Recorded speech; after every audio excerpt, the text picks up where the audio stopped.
Welcome, everyone, to the PWGC Environmental Echo. Today, we're going to be talking about brownfields. I know that's a hot topic in New York City and on Long Island, and we've got two guests with us today. We've got Andy Lockwood, a Senior Vice President from PWGC. We also have Jennifer Lewis, a Senior Project Manager from PWGC. And I'm your host, Paul Boyce, President and CEO of PWGC. So, if there are any questions, comments, or concerns regarding this podcast, or if you want any more information, you can always reach us on our website, which is pwgrosser.com/podcast, and we look forward to hearing from our listeners. So let's just dive right into this, as we always do with our topics. And Jennifer, Andy, why don't you guys try to explain or tell me what a brownfield exactly is? I'm sure people are dying to know. A brownfield is a site that has actual or perceived environmental issues. And those issues could be historical issues in New York City, on Long Island, former industrial sites, gas station sites, dry cleaning sites, sites that had historic fill deposited in them to build up a wetlands to make the site suitable for development. And those sites are now being rezoned, maybe for a higher use, going from industrial to a mixed-use development, a commercial development, or a strictly residential development.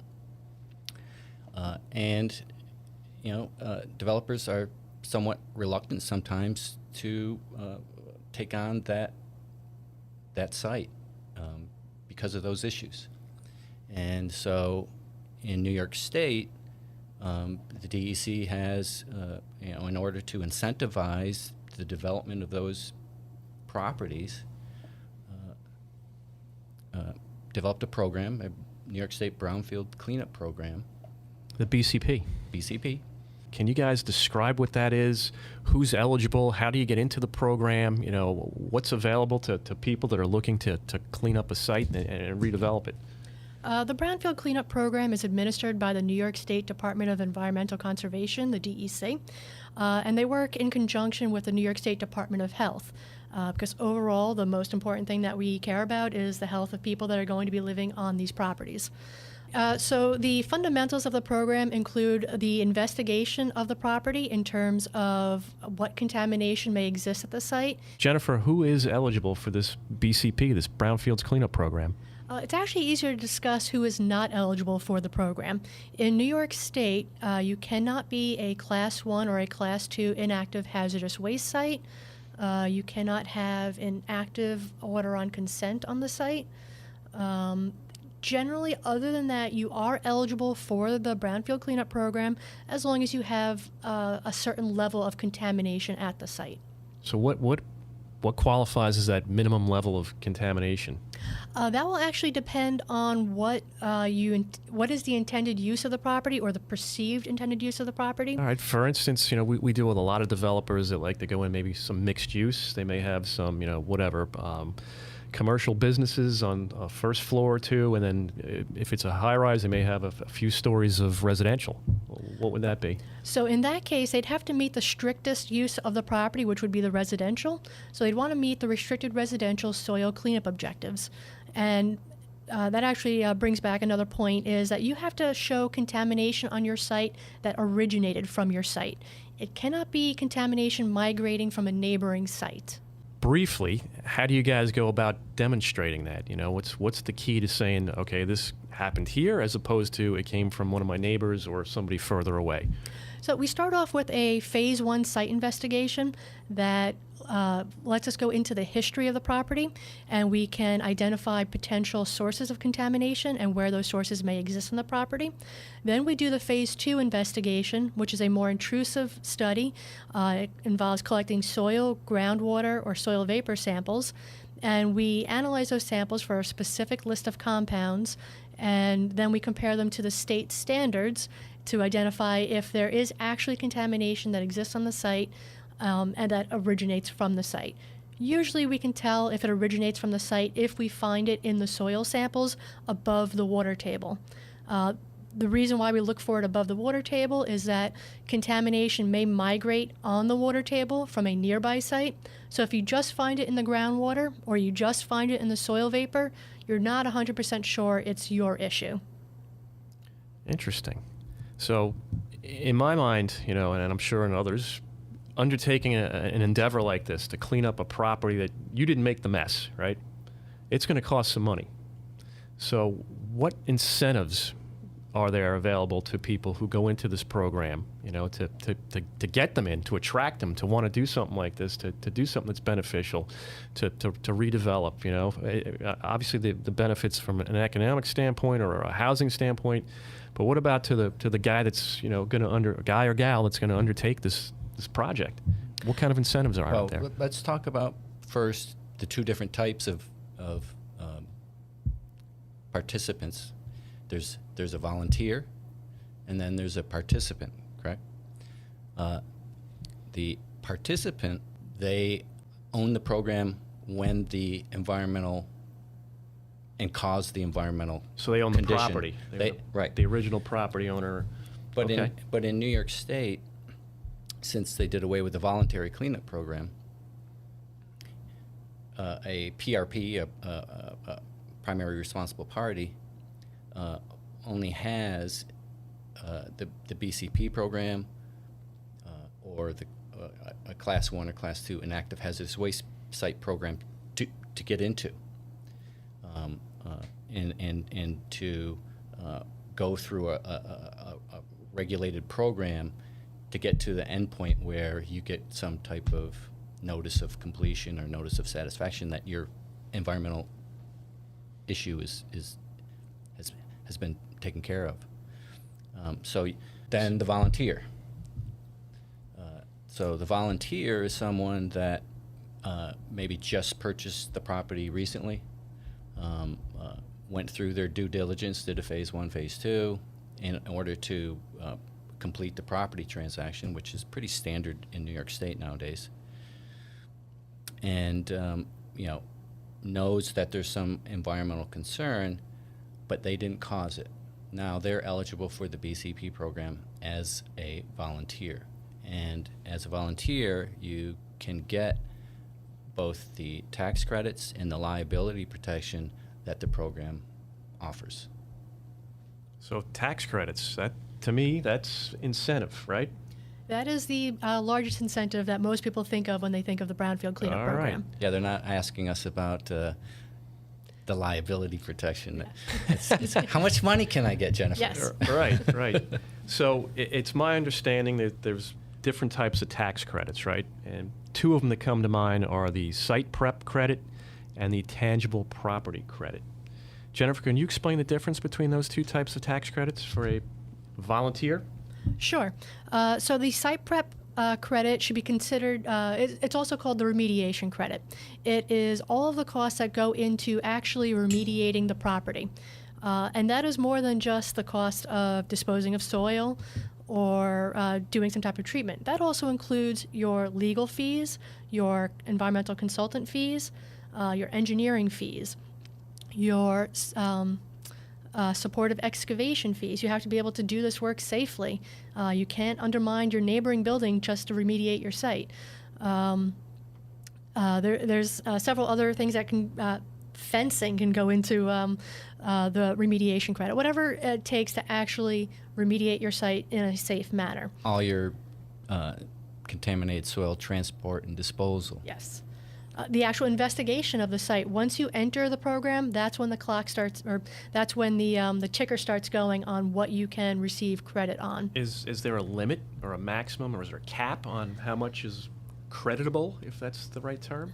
On the site remediation portion, there is not a cap. On the tangible property credit, which we also call the development credit, there is a cap. So this portion of the tax credit is best used for a person that is going to redevelop a site. You don't need to redevelop a site to enter the BCP program, but it is the most lucrative way to get additional tax credits back. The tax credit cap for the tangible property credits is the lesser of one of these three options. $35 million for a property, which can go up to $45 million if it is an industrial property. That's option one. Option two is 3 times the cost of your site remediation. So if your site remediation costs $3 million, you can get $9 million on the property development credit. The third option is a percentage that is based upon certain criteria. You start off with a 10% baseline, and if you meet certain requirements that 10% of what? 10% of your tangible property costs. Okay. So if your building is going to cost $100 million to construct, you can get $10 million on that Got it. version. Thank you. So it starts off with a 10% baseline, and it can go up in 5% increments based upon certain things. If you meet a track 1 cleanup, which is the strictest cleanup level, then that's another 5% bonus. If you have, if you're in a brownfield opportunity area, that's another 5% bonus, and that will cap out at 24%. So of those 3 options, whichever is the lesser is what will constitute your tangible property credit. And I would just like to chime in there that Jen obviously knows what she's talking about. She put together a Excel spreadsheet that she uses to on a site-by-site basis and based on the very nitty-gritty specifics of the potential redevelopment for a client, what their potential remediation tax credit and tangible tax credit might be. It's really helpful to our clients to really understand that information before they get too far into the project. Absolutely. As a company, we can offer our clients the best service the sooner we get involved in the project. So a lot of times we have clients that are engaging PW Grosser before they own the property. They understand the BCP program to an extent, and want us to do that due diligence part of the property transaction, the phase 1, phase 2. They want us involved in the purchase sale agreement because they can use that information to affect the sale price of the property. We usually generate some type of cost estimate at that point for our clients. And then Jen can do her calculations on her tax credit, potential tax credits through the program, and they can see, okay, these are the environmental concerns. This is the probable cost to cure. These are the potential tax credits if I could go into the program. If they wait too long and they're contacting us, after they've already purchased the property, and sometimes it just doesn't work out because the problem is a lot bigger than the potential benefits of the program. I mean, to me, this is a real incentive. I mean, the tangible property credit, or development credit, as you called it, you had these 3 different options, and it's the least of the 3. It sounded like, the one you mentioned was $35 to $45 million. If that ended up being the least of your 3, I mean, it's a tremendous benefit to someone looking to possibly redevelop a site that's got these issues. Sure. We actually have a couple of sites that are looking at that being the lesser of the 3, and those are going to be some amazing developments. That will certainly help. I mean, are there any other factors that go into calculating these credits? Like, what are some of the other aspects? Andy mentioned this Excel spreadsheet that you've developed, at PW Grosser to help people with this. Are there anything we didn't cover that might be of interest? Sure. I find a lot of the clients, they like to have that spreadsheet. They like to see, what that value could be, and they compare that to what the BCP is going to do to their construction schedule. Going through the brownfield cleanup program can be time intensive, but if you start it at the right time, it can actually kind of go along with your permitting process and flow through very nicely. You're leading right into my next question, which was going to be is how long does it take to complete this stuff? You know, talking about investigations, remediations, and how from start to finish. You know, I mean, does this add to the overall process to the time someone gets a certificate of completion or certificate of occupancy for the site? Yeah, it could add to the schedule, but ideally if we get in at the beginning phases of the development before they've even purchased the property, we can usually fit it into their schedule to create a little to no delay. So once after we finish doing a phase 2 investigation and we confirm that there is contamination there that will make the site eligible for the brownfield cleanup program, PWGC will prepare an application that we submit to the DEC that provides details on the site, its history, and what the intended use of the site is. From there, once the application is accepted, the ticker starts going on what we can collect for the tax credits. The next phase is doing a remedial investigation. It's similar to a phase 2, but it's more robust. It requires a lot more sampling. More areas that you have to collect these samples from. We prepare a report on that. We submit that to the state. They review it, the DEC and the DOH. Once they are happy with the report, they approve it, and then we can go on to the next phase, the remedial action work plan. This is where we start planning how we're going to remediate the site. This is what the contractor has to implement as he's doing his construction. A lot of the times we like to incorporate the construction and the remediation as much as possible. So property might be developing a building with a basement. Part of our remedial action work plan will be excavate the contaminated soils. So in this case, the developer is not seeing any added expense.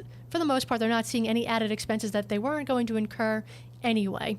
Now, all throughout this process, there are a lot of steps. I really compressed it, but there's a lot of documentation that has to be done. That's in the form of work plans, reports, and then there are mandatory public comment periods. 30 days for each public comment period, except the remedial action work plan. That one is a 45-day public comment period because that's a very important document, and the state wants to make sure that the appropriate parties have enough time to review everything and get their input in. So the real fun part starts when the remedial action is implemented and the construction of the building starts. Once we finish whatever our plan details, which might be the removal of contaminated soil, some other treatment methods, and then typically installation of a site cover, which many times is the foundation of the building, the concrete slab. Once that site is fully capped, usually PWGC's time at the site ends, and we're just finishing up our final reports so that the site can obtain its certificate of occupancy. Okay. So from start to end, for, say, PW Grosser, if that makes it a little bit easier, how long are we involved? I would say the initial part from the application to the preparation of the remedial action work plan could take up to a year. We have some flexibility on how long that takes. And then the actual implementation of the remedial action is really dependent on somebody else's schedule, usually the contractor. Construction-based, yep. Yep. Okay.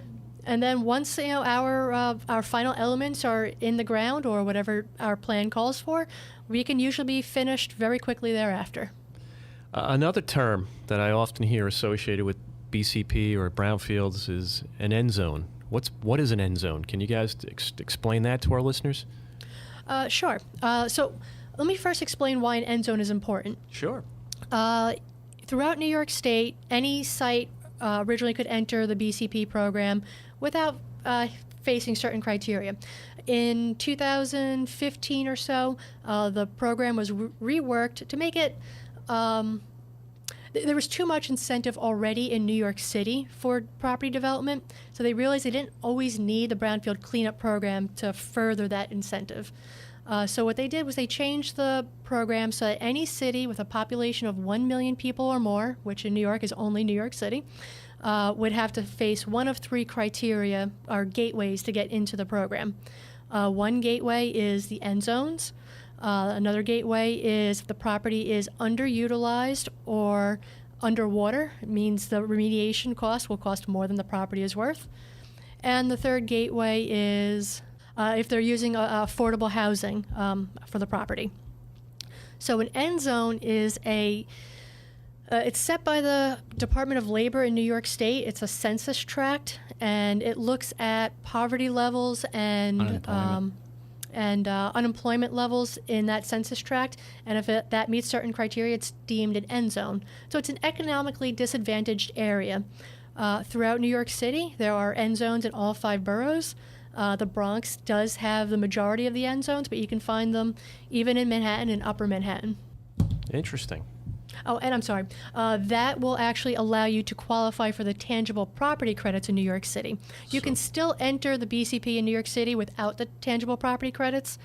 It's not as lucrative in terms of the amount of money you can get back. I got it. So, one of these end zones, what type of information do I need in order to apply for this? It's actually very simple. Good. The New York State has a GIS map that you can load into Google Earth, and it populates where all of the end zones are in New York State. If your property is at least 50% within an end zone, you can qualify for the tangible property credits. I mean, that's to me, it's making it sound more and more enticing. There's more and more opportunity for people to get involved with this program where they could, do something good for the environment, develop a site, and not lose their shirt in the process. With these credits, tax incentives. I mean, it's making it sound more and more worthwhile in my mind. It's just, how do you get people to be aware of this? I mean, how do developers or site owners, what's publicizing this? We publicize it to our clients. A lot of the developers in New York City are very well aware of the program. So they're savvy about it already, but I mean, they've at least heard about it. I mean, is the state doing anything to, make this program, make people aware of this program?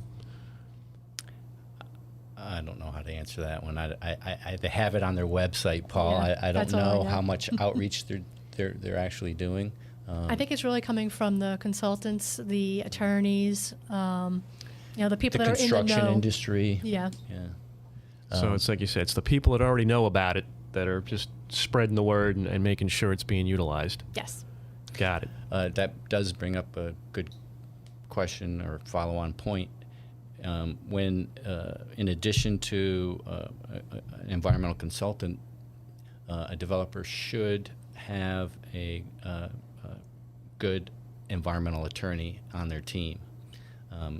It's really adds value, especially when they're going through the acquisition phase of the project, the language in the purchase sale agreement, which can, if you're not careful, can leave the purchaser with the burden unnecessarily.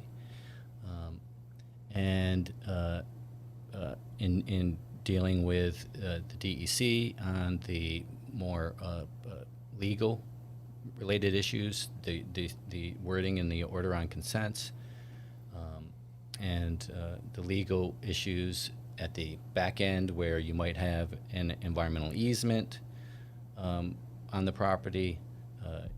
An attorney can add some value on making sure that the client is Andy, is I think covered. that's a great. What you just brought up is great. It got me thinking right away.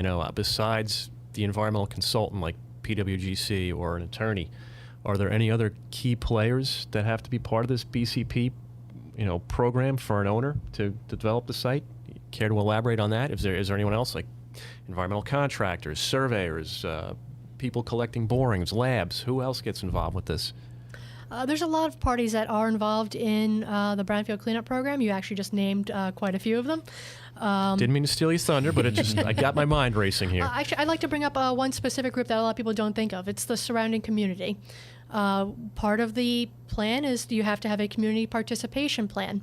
That plan is written in plain English for the neighboring community. They don't have to be the science nerds that we are to understand what is going on at the site. And I think this is one of the greatest parts about the program is that you want that community involvement. You want them to participate in this. Every time that we do a 30-day public comment period, a notice is sent out to the community so they can be aware of what's going on. We do air monitoring to protect the surrounding community to make sure that the work that is going on the site isn't migrating off the site. And I'm sure the community likes to know that there's a new, probably great development that's coming in that's going to be replacing a property that may have been an eyesore, may have been, underutilized, and now they have maybe a new store coming in. They have a new building coming in that they could live in.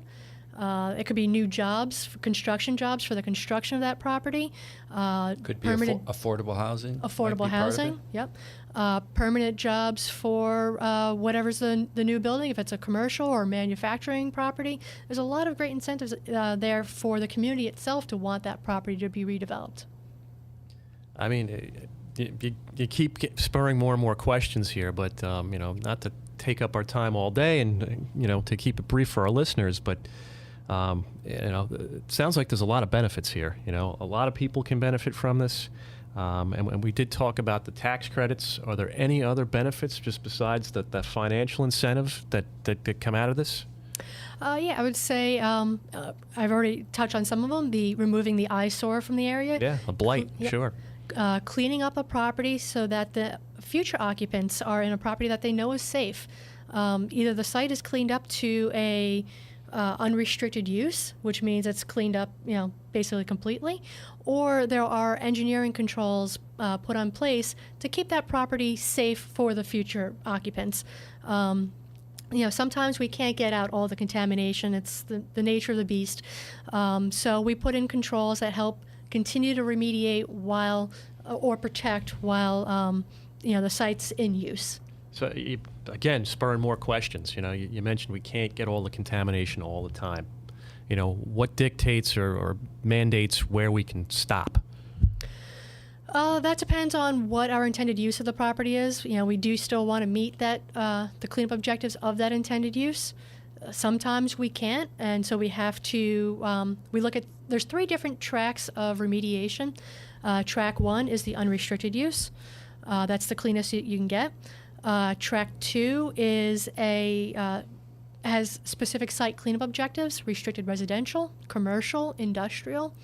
And then there's the track 4, which is a site-specific cleanup objective.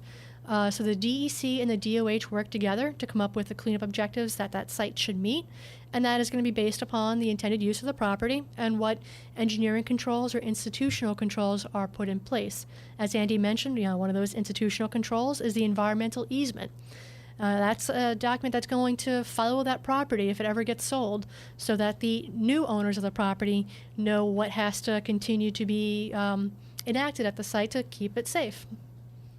Interesting. All those conditions are usually documented in the remedial action plan. Oh, I'm familiar with those. I've seen quite a few in our office. Have you signed or stamped a couple boy, of them? Yeah. Get a PE stamp and you'll always have work. So you brought up another thing that, and I get involved with this quite a bit, being an engineer, the engineering controls, Can you guys just mention quickly just a couple of typical engineering controls that we may put in place at a site that will be there for probably quite a while, and sometimes, we do reach a point where they're no longer necessary, but can you just describe a few of those? I'd say the most common engineering control is the subslab depressurization system. What that does is basically it creates a preferential pathway for contaminated soil vapor beneath the property to reach these pipes that are installed beneath the concrete slab, and then it's routed up to above the roof line. So basically it can no longer... a concrete slab it's a porous entity that soil vapor can migrate through. So we try to prevent that with the subslab depressurization system. By creating that preferential pathway, that soil vapor can go into that pipe and then be exhausted up above the roof line so that it will not accumulate inside the building. So do we have to treat that exhaust sometimes, or is it okay to just discharge to the atmosphere? What happens then? It depends on the concentration of the contaminants beneath the slab. At certain levels, we do have to do treatment. A lot of times that is a carbon drum, or a lot of times that is a 55-gallon drum of granulated activated carbon. It's similar to what you might see in your water filter on your tap. So once the contaminated air passes through that filter, it's considered treated and it can be discharged to the atmosphere. Interesting. And what type of regulation or oversight or monitoring has to be done once you put an engineering control in place? Usually there's annual requirements to do a periodic review report. Before we get to that, the final report that we prepare for a site after the remediation has been completed is called the final engineering report. If the site does not meet a Track 1 cleanup, usually there is a site management plan that accompanies that final engineering report. That site management plan will lay out what you have to do for future activities at the site. That could include annual monitoring of the site. Sometimes if you have monitoring wells there in the groundwater, you might have to do quarterly groundwater sampling until you exhibit levels that are low enough to either reduce the frequency of groundwater sampling or eliminate groundwater sampling. And all of that is documented in a periodic review report, which is usually submitted on an annual basis. It involves also an inspection of the property, make sure the use hasn't changed, make sure that the site cover is still in place, and other things. Again, the main purpose is to make sure that the occupants of the property are safe. Oh, wow. And the site cover is also a very common engineering control. Yeah, definitely Jennifer brought that up, and we are familiar. Your building footprint, concrete, sidewalks, asphalt. Asphalt parking, sure. And then typically any landscaped areas or open areas have at least 1 or 2 feet of clean, unrestricted use, a level fill, so that there's no direct contact to contaminants that we may have left behind in accordance with any approved plans, but it's not available for people to come in contact with. So are there any limits to how long you have to go into the future with monitoring or sampling, or is it just dictated based on how the numbers go? It goes on for a while.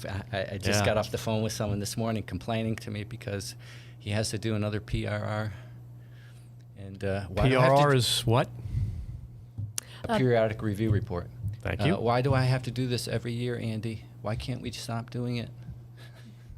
I'm actually working with a client right now. We have a plan with the DEC and DOH to try to eliminate further monitoring. It's going to take a couple more years to get to that, but we at least have that plan in place to get us there. Wow. I mean, this is interesting, this whole Brownfields cleanup program. You guys, we've basically taken from what is a brownfield all the way through the whole process to now we've got the site cleaned up, it's occupied, and we're into simple monitoring and I guess maintenance or periodic review, if you will, right?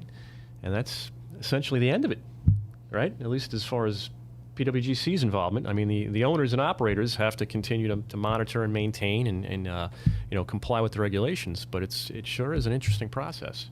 Guys, have any closing thoughts or comments you want to make on a Brownfield cleanup program? In the last few years, BCPs have been a big part of our workload.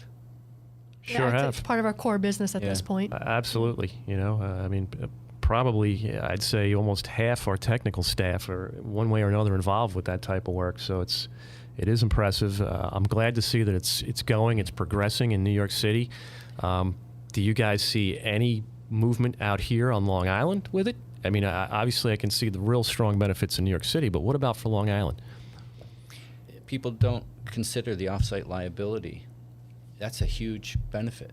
If you don't have to undertake a groundwater plume remediation exiting your site.